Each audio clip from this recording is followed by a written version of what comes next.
welcome again. Nice to see everyone. So let's have a look. So in this webinar, we look at some common mistakes. So 4 areas. So the first one we're going to look at articles, plurals, countable, non-countable nouns. So grammar errors. So really important if you're going for the higher band scores. So if you're looking for a 7, you want to have frequent error-free sentences. So really important. So we look at some linking expressions for cohesion and coherence. We look at introductions, another problem area for a lot of students. And then we'll look at some other common mistakes. All right, so we'll have a look at articles first. You're going to have a look at 2 sentences and choose which one is correct, the first or the second, and then you can tell me why. So we've got 2 sentences. So which one is correct? I'll just open my chat box. Yeah, okay, divided opinion there. Okay, so anyone tell me why the first one is incorrect?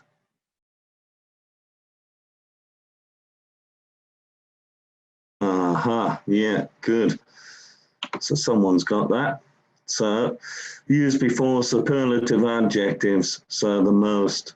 So we've got the highest as an example, the most important, the best, the only. Okay, good. 2 more. So which one is correct?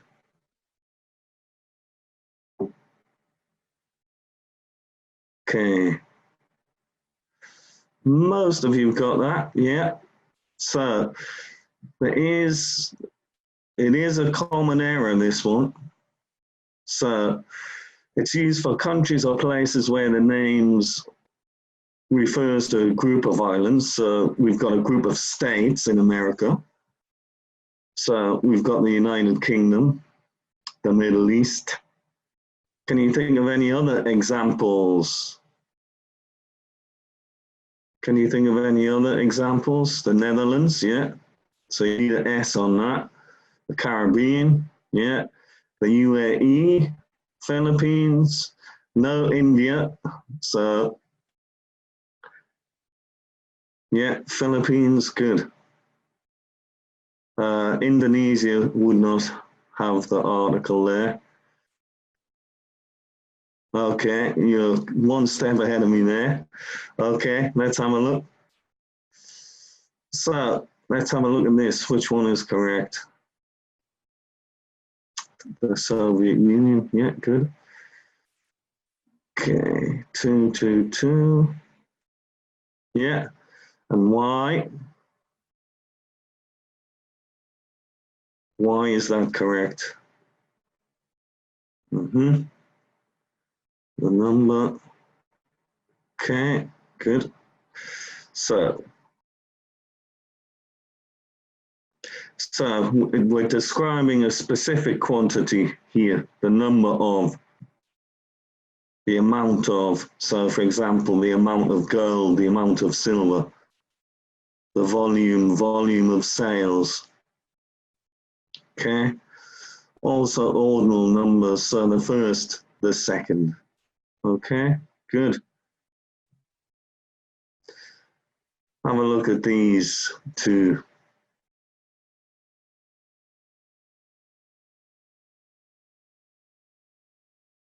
Ah, okay. Interesting. All right. Mixed bag here, so we've got quite a mixture. So it's not specific here. So the advice you gave me was helpful. So that's specific, yeah. So we need to give good advice.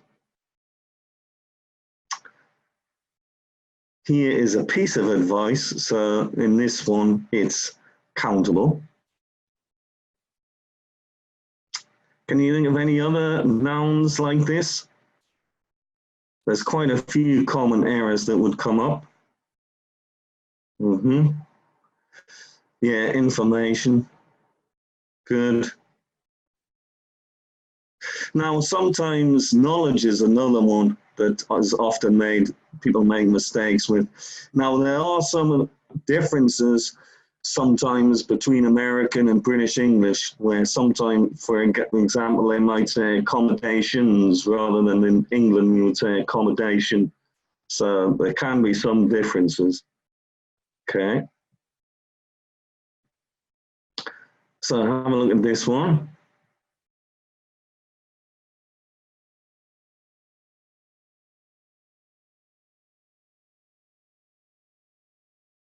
Okay, number 2. So why should it be number 2?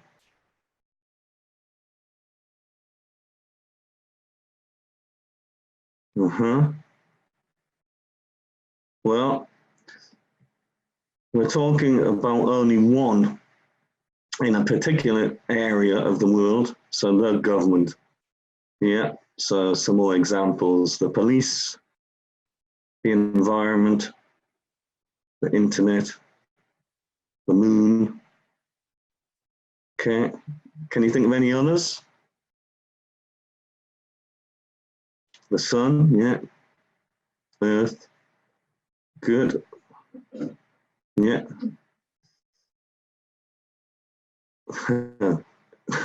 Some good examples there, yeah. Well done. Yeah, good. So it's a good idea to review your articles. So they're really, really common errors. So review them, go over them. Remember, if you're practicing to edit, once you've finished, edit and see if you've made any mistakes with them. Okay, so singular and plurals. So students often have difficulty with the following areas. So let's have a look. What we want you to do is correct the sentences. So we've got a plural form with many plus the number of here. So how are you going to correct that? Okay, Sky, yeah, good. Yingling, good. Okay, you shall. So there we go. The number of men studying engineering. Okay. Yeah. Carolyn, good. Sai, very good. Shrikanath, yeah, good. So there we go. So some nouns are different plural forms. So in today's society, face a lot of pressure. So what's this one? Child's. Yeah. Okay, some people very good.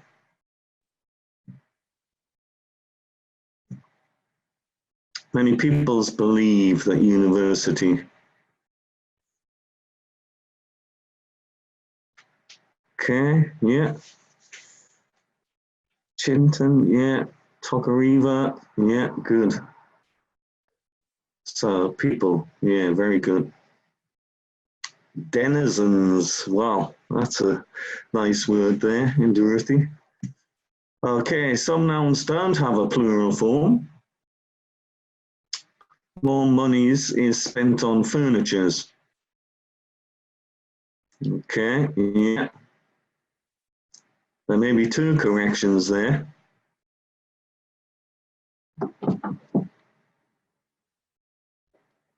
Shubham, yeah, very good. Good. Arathi, yeah, very good. So monies and furnitures. So money and furniture. The informations. What have we got in this one? Okay. There we go. Information. Some nouns look plural but aren't. So let's have a look. What's the correct one there? Okay. Now, let's have a look. Anyone? Okay. Amount. Okay.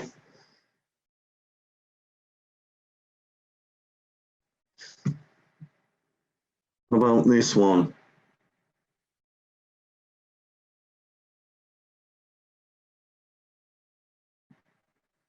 Maria, yeah, very good. Razia, yeah. So it looks plural, but in fact it isn't. Singular. So that's good. Okay, let's have a look. So subject-verb agreement. So a lot of food are thrown away every day. You shall, yeah, good. Chinton, yeah, Arathi, good. So is. Local businesses has to reduce their prices.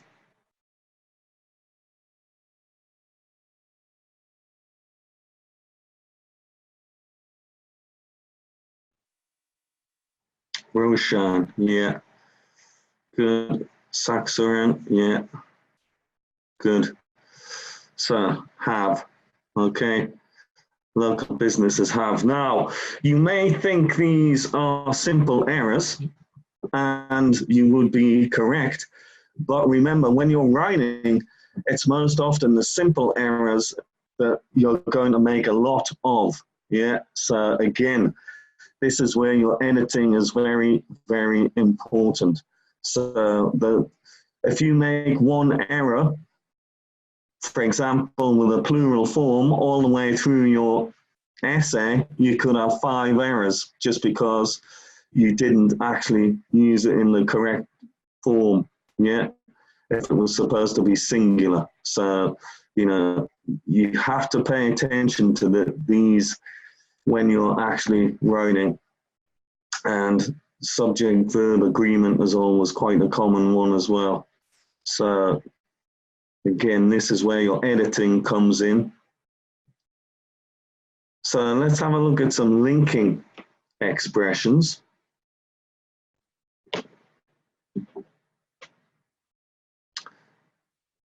So we'll see if you can match the correct linker into the sentence. So we've got a few, and you can only use them once, okay?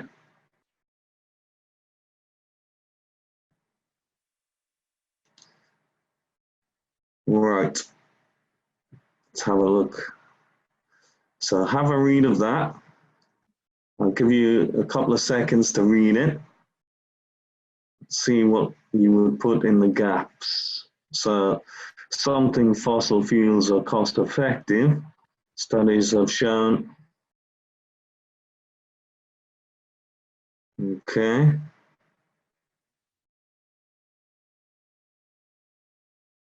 Good. And what about the second gap then? Uh-huh.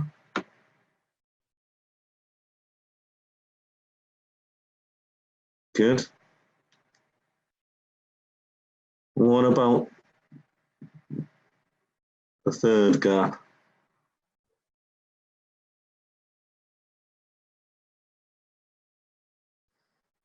Okay. Some people are really quick. Yeah, so let's have a look. So we've got although, despite, such as. Okay, yeah, erratic, very good.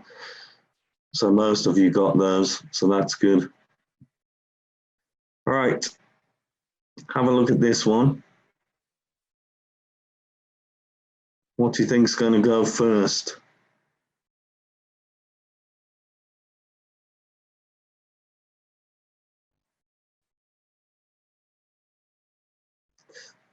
Sky, yeah. Good.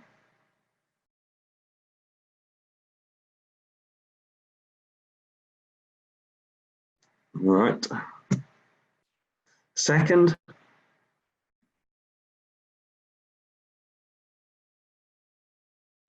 Okay, good. Halma, yeah. Mohammed, very good. What about the third?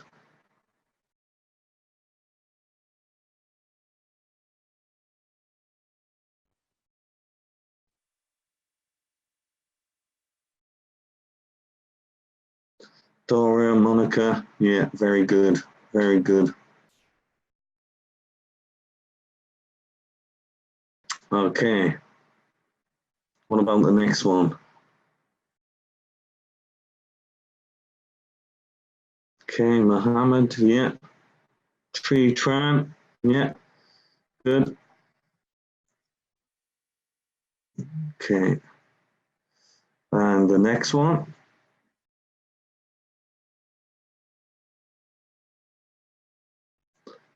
Okay, Feng Tran, Anwar, good.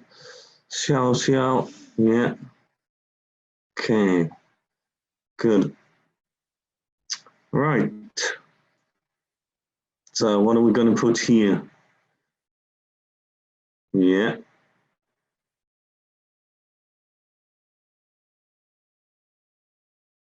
Good. Okay, good.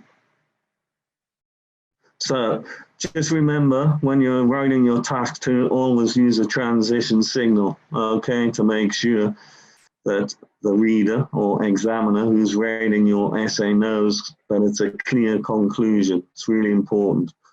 Okay, so we've only got one left. So, despite the fact. Okay, very good. Looks like we've got some pretty good writers here. Everyone's answering very, very quickly here. So that's very good. Okay, so let's have a look at the introduction. So it's commonly a problem for a lot of students. So some people say that universities should not teach art. To what extent do you agree or disagree? Yeah. So there's often some confusion with verbs used to introduce arguments and opinions. So what we'll do is we'll have a look at 6 ways to paraphrase this and see which 4 are correct, okay? So 2 are incorrect. See if you can identify them. Here we go. So it's widely believed that universities should not teach. It is sometimes suggested that. It is frequently argued that. It's often considered that. It's frequently said. Commonly discussed. So which 2 do you think are incorrect? So you can just put the number. Okay.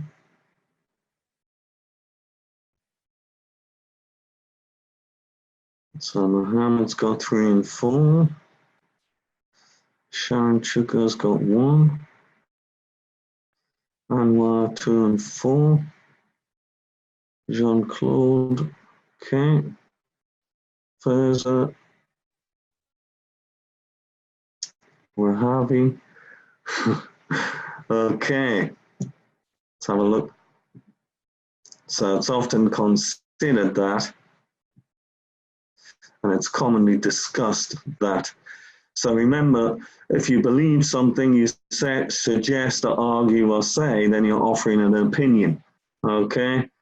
So there's often some confusion with these. Okay, good.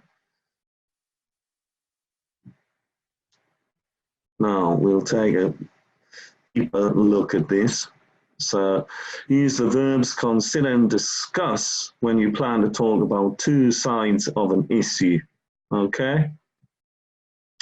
And then you can use the verb argue or agree, disagree to present your opinion. So see if you can choose a suitable verb to complete these following sentences.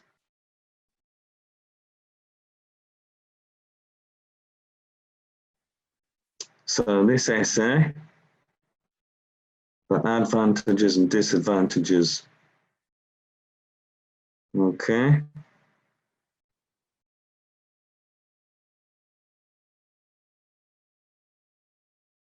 Okay, we've got quite a few.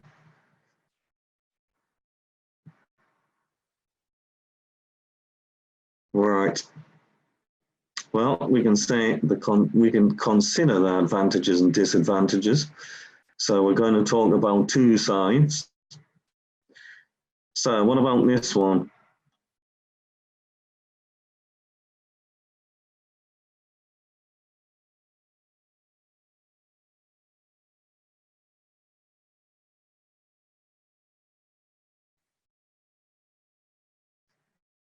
Okay, a little bit of a delay on your chat boxes there. So what about that one?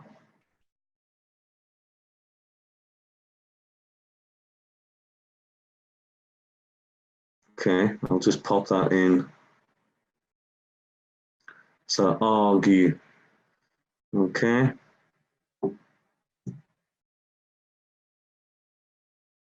What about this one?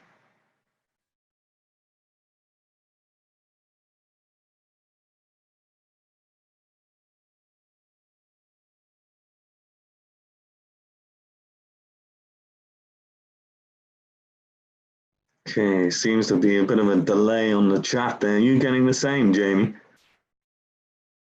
Hold on, I can see that. Okay, Stephen. Ah, here we go. Here they are. Here they are. Ah, there we go. So come back. Come at once now. Okay. Yeah, good. So there we go. Yeah, it's working fine now. So what about this one?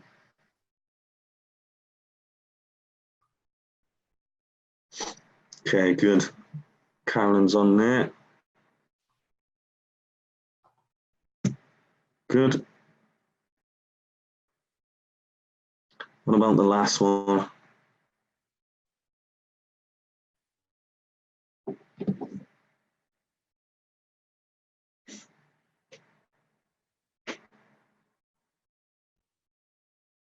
Anything? Yeah.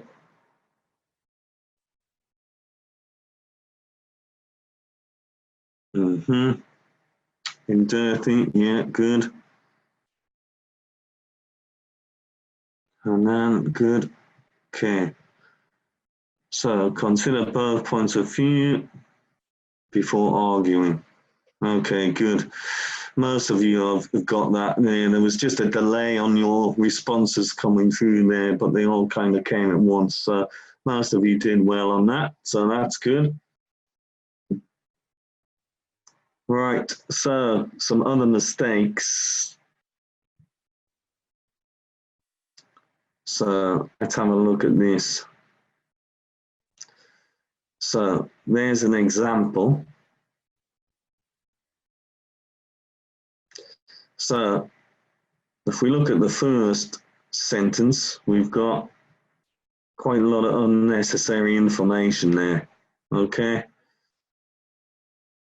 So a lot of students begin with these generic first sentences that basically you have to be careful of using.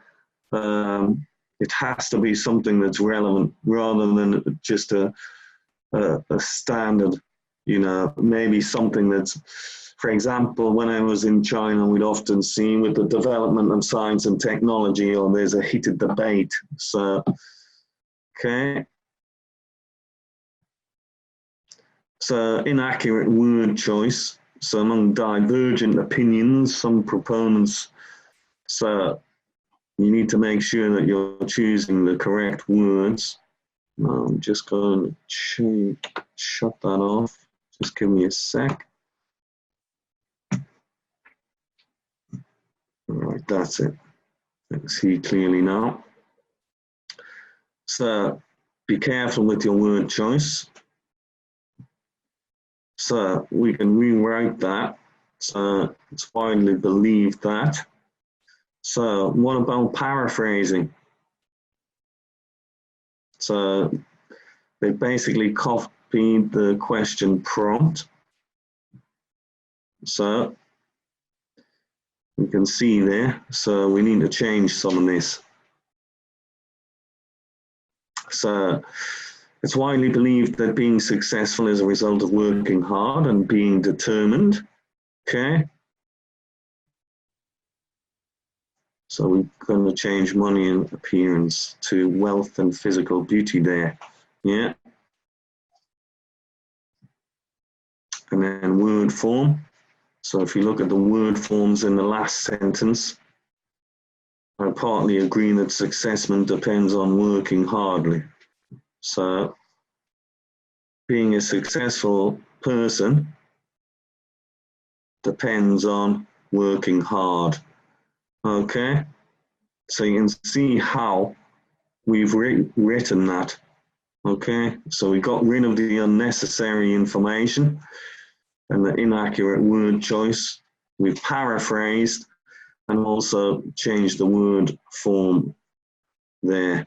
So that would be a good example of changing the question prompt there for your introduction. Okay, good. So we'll have a look at some key strategies. I'll just open my chat box again. Okay. All right. So, like we mentioned, articles. So definitely review articles. Real common error. So, if you've got 5 article errors, 5 spelling errors throughout your essay, it's quite a lot. Singular and plural forms. Countable and uncountable nouns. And then before we look at the linking expressions, one thing you can do if you've got a teacher, sometimes what you can practice doing is not write the whole task to. You could look at different phrases or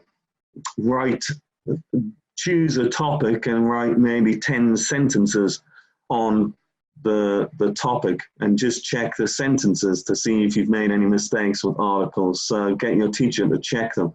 So once you're going up the higher level, it's not always necessary to write whole essays. You can just pick snippets out or write one body paragraph. Get your teacher to go over it and check it. And you can practice using collocations like that as well. So linking expressions. So be familiar with the different types of linking expressions. And just remember, you don't want to overuse these either. So underuse is a problem, but you don't want to overuse them also when you're writing. So check your punctuation, so commas, full stops. And then make sure you have a good introduction. So avoid using kind of memorized phrases in your introduction. Yeah. So I know a lot of schools out there teach students to memorize a standard, chunk of language, but you want to avoid doing that because the examiners will see this over and over again. So make sentences with argue, agree, consider, and then avoid other common mistakes. So for example, like we mentioned earlier there with the unnecessary information, or if you were to, you know, just begin with the development of science and technology, there is a heated debate, you know. That's not going to be relevant for every topic you would write about. So avoid using unnecessary information. So yeah, with word form, paraphrasing, and then check your writing. So as I mentioned earlier, editing. So give yourself enough time at the end when you finish to edit and go through just to check for errors. So have I made any errors with articles? So did I miss the of the United States? Oh, okay. So am I talking about something specific here? Okay. So just spend time. You don't actually, you can just do an exercise on articles for your teacher, for example, just to make sure you're using them correctly. And then the next time you have a class, you could look at singular and plural nouns, countable, uncountable. So, but it is important. So all these, what seem like small errors, become big when your essay is being rated. So if you look at the public band descriptors, you know, once you're going 7, 8, 9, there's little difference in the number of errors grammatically and for lexis in between those band scores. Okay. So, any questions you may have, we will answer. Awesome. Thank you very much, Stephen. Thanks for that presentation, for talking us through some of those very common mistakes. So I hope you guys found that helpful.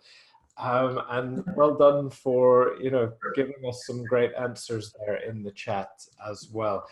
So we will now have some time to discuss any questions you have either about the presentation today or general questions about the IELTS test.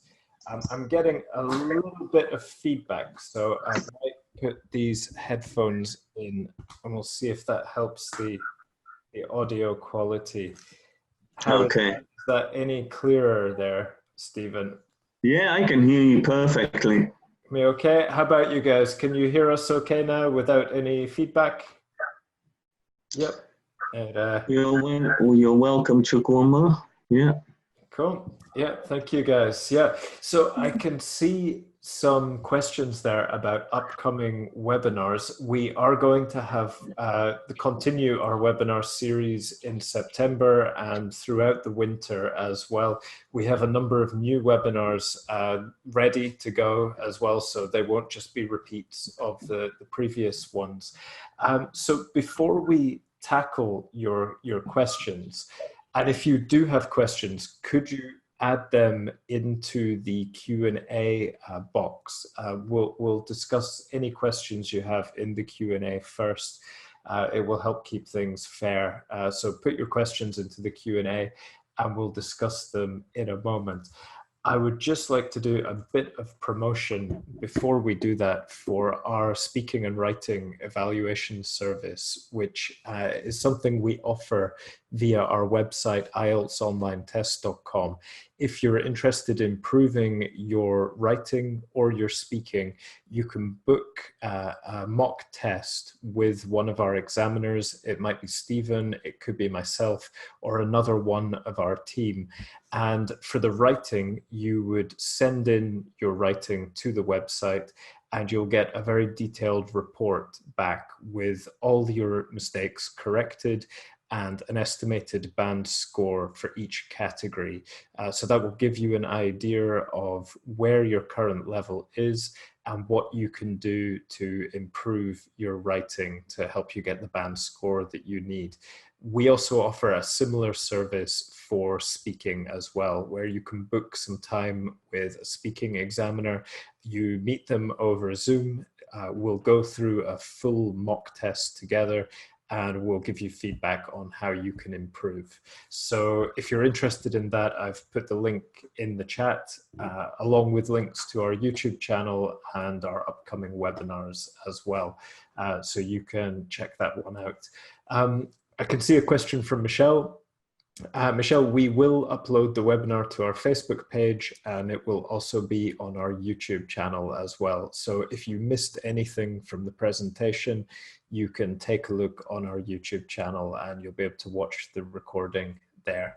Okay, so I can see some of your questions are filling up in the chat, sorry, in the Q&A just now. So maybe we can take a look at some of them. Sky, the paid webinar won't be posted on YouTube. That will just be available for students that joined the webinar. So all the free webinars are up on YouTube. The paid ones are for people who bought them. So we're going to keep it that way for now. So Stephen, I think you are muted at the moment. Can I? There you go. I'm trying to activate your microphone. There you go. You're back. Okay. Yeah, that was a bit weird. I couldn't unmute myself. Yeah, it's sometimes a bit of a delay, so hopefully it's working now. Right, let's take a look at some of your questions here. So Actutam has a question here. They say, I usually score 6.5 on listening and reading, but only 5.5 on writing. How can I improve that? It's quite unusual if you're getting a 6.5 for speaking and only a 5.5 in writing, because usually those scores are quite close together. So one thing I would ask is, or suggest, is make sure you've got an overview on your task 1. Make sure you've got a transition signal in your task 2. So those could be areas if someone forgets in conclusion, or if someone hasn't put an overview on task 1, then that's going to be a problem. You know, if you're getting a 6.5 for speaking, then it's likely that your grammar and vocab are quite good, so it shouldn't really affect you that much in your writing. So it's unusual that there's a kind of a band difference, but obviously it'd be easier if I saw an example of your writing. Okay? Definitely. But I think it's difficult to give exact feedback without seeing an example of your writing. Yeah, but best of luck. So Stephen, I'm just wondering, I'm still hearing a bit of feedback, and I'm wondering if you can maybe mute the chat, the device that you're using for the chat. I've actually didn't use it today because it actually tends to affect the it freezes the screen for some reason.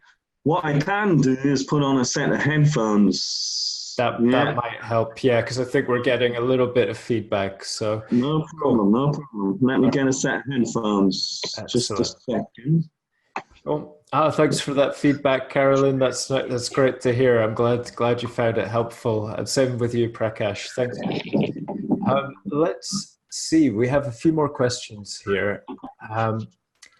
Mauladad is asking, I learned in an English course that we have to indent the first line of our paragraph, but when I see the sample essay, there's no indenting. What is the policy on this? Mauladad, I don't know if you caught that or not, Stephen. Yeah, yeah. Sure. What would your advice be there for?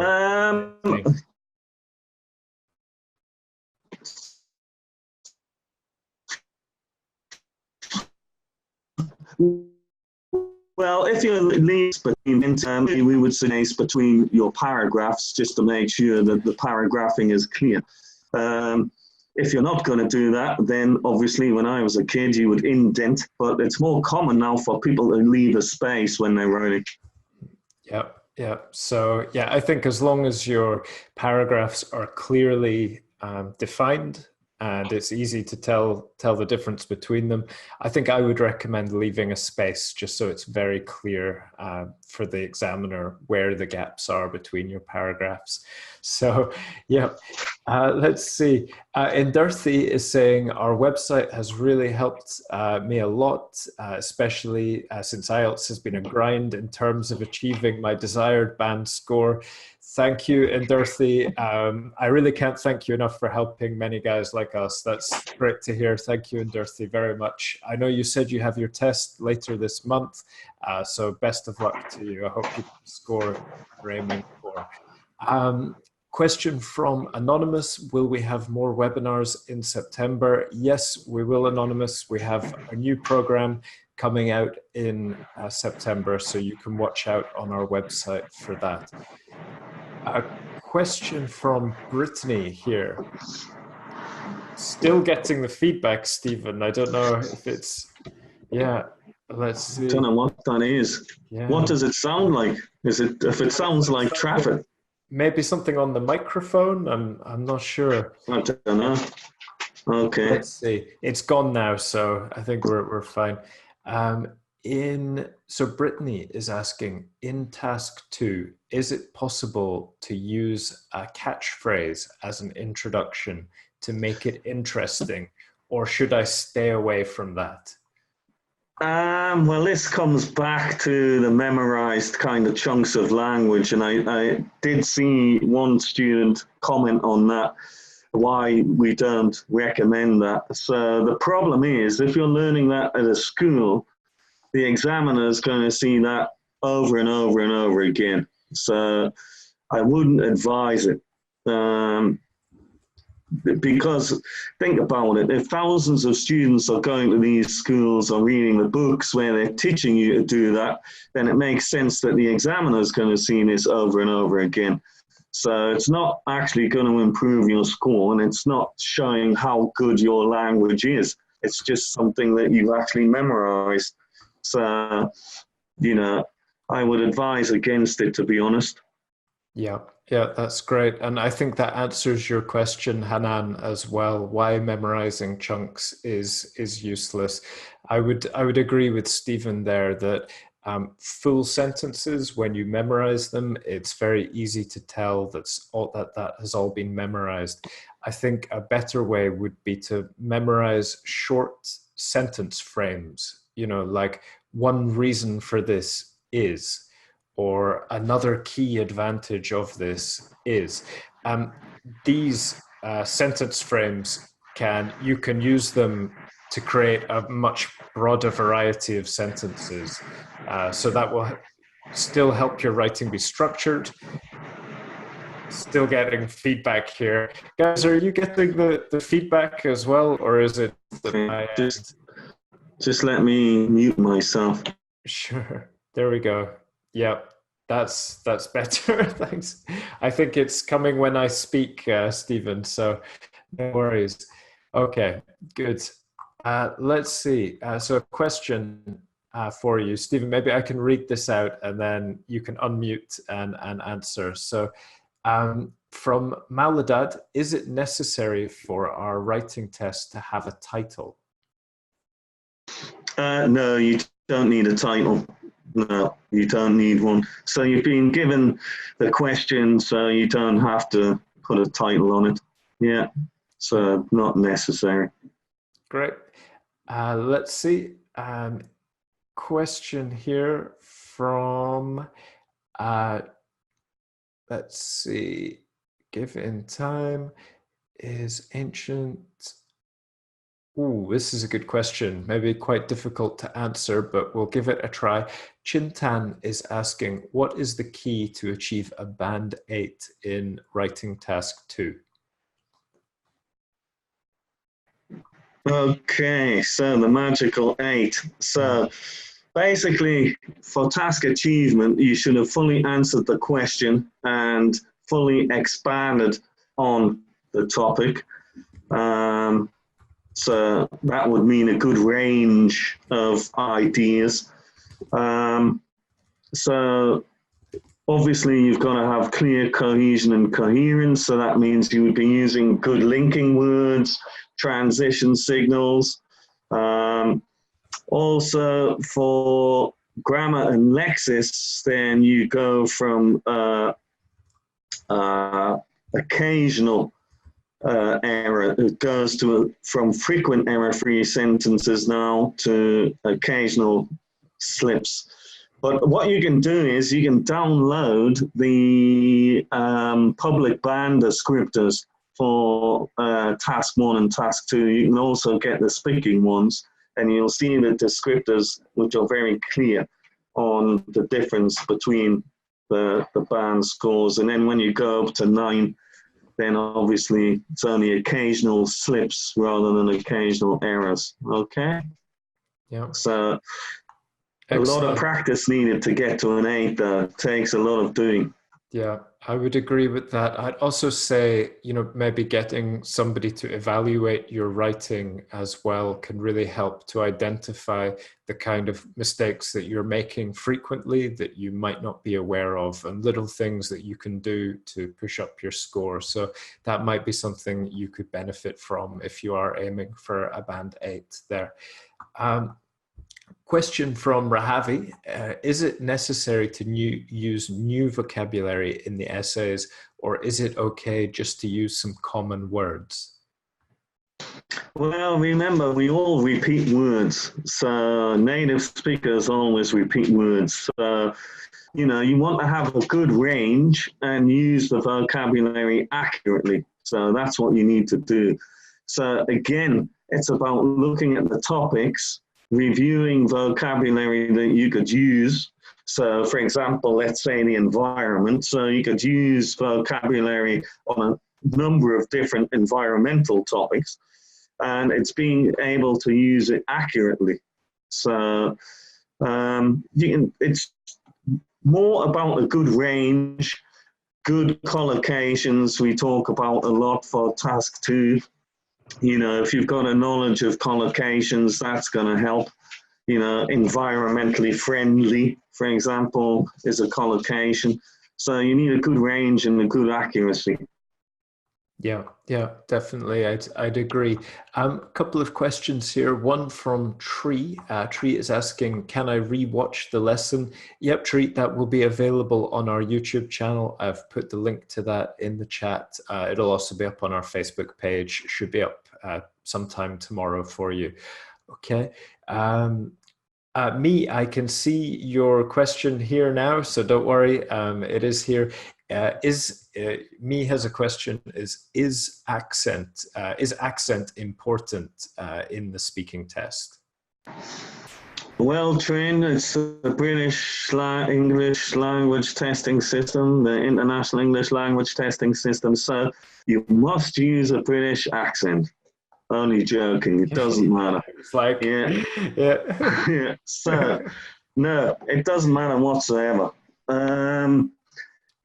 You know, I mean, once you're facing the examiner, you've got examiners from all over the world. You know, Ireland, Scotland, Wales, South Africa, Australia, New Zealand. They speak with an accent. You know, as long as your accent doesn't affect communication. If it affects communication, then that's a problem. But, you know, it doesn't matter if your English teacher has been American and you've picked up an American twang or Canadian or whatever. It doesn't matter as long as it doesn't affect communication.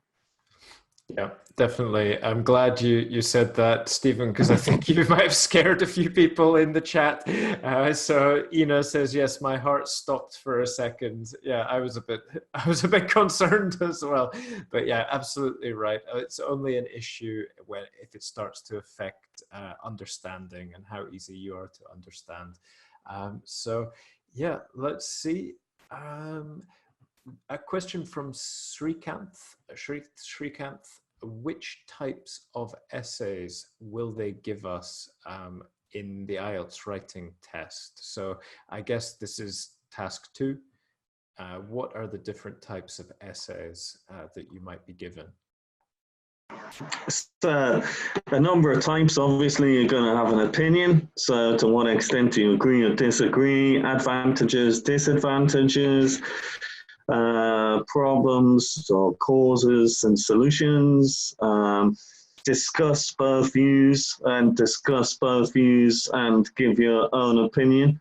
So there is quite a range. So what I would do is practice each type. There's two-part questions as well. You know, it might say, what do you think of this as a question, and can you offer blah, blah, blah. So, you know, how many parts does the question have? There might be a two-part question also. So there's quite a range. So you need to make sure that you practice them all. Yeah. Yeah, definitely. I just add, we do have examples of each different task 2 question type on our YouTube channel. We've covered them in previous webinars, so you could take a look at our YouTube channel for those different types of questions. Next week, we have a session on direct question or 2-part essays as well. So if you'd like to know a bit more about that type of essay and the structure you can use, then you can check out that webinar. I can see that Halima has a question about punctuation. Do we have any webinars on punctuation? We don't actually, but that would be a really good topic to include in a webinar like this one. So perhaps we can update that, Halima, and then the next time we do this, we'll include some information on correct punctuation, okay? But for now, you'll just have to look at the writing webinars we have and try to identify the punctuation that's used there, because it's all correct in the webinar itself, okay? Let's see, time for a couple more questions, I think. Rachel is asking, will I get marked down for using the passive voice in my academic writing? You shouldn't get marked down. Well, you certainly shouldn't get marked down if you're writing a process. You want to be using the passive voice in your task 1 if you're describing a machine or object, if you're describing a process. But no, it depends on what you're writing about, basically. So you shouldn't get marked down for that, not at all. Yeah, I'd agree. I mean, if anything, if you use it accurately, it's showing a range of different language. It's complex language, so it should, you know, if it's used appropriately, it should increase your score as well for grammar. Let's see. Question from Hafsa. This is about the agree and disagree essay. So if it asks us, to what extent do you agree or disagree, do we have to write both sides, or can we only write about the side that we agree with? Well, as this is based on your opinion, so there's 3 basic opinions. You're going to agree, disagree, or you can go down the middle. So a lot of students tend to think going down the middle where they talk about both sides is easier, but actually most often it's not. So, and then you can strongly disagree and you can strongly disagree, 2 more opinions. So it depends on what your opinion is on the subject. Yeah, so, you know, if you're going partly, then you would have to show some opinion based on both sides. But, you know, don't write something you think the examiner wants to read. The examiner is only going to rate your essay based on how you responded to the task. They don't have an opinion on what you've written, okay? So stick to your opinion and then express that as clearly as you can. Yeah, definitely. I think so. Quick question from Fam. Can we recommend any useful books for IELTS writing to help practice IELTS writing? Okay, that's a big one.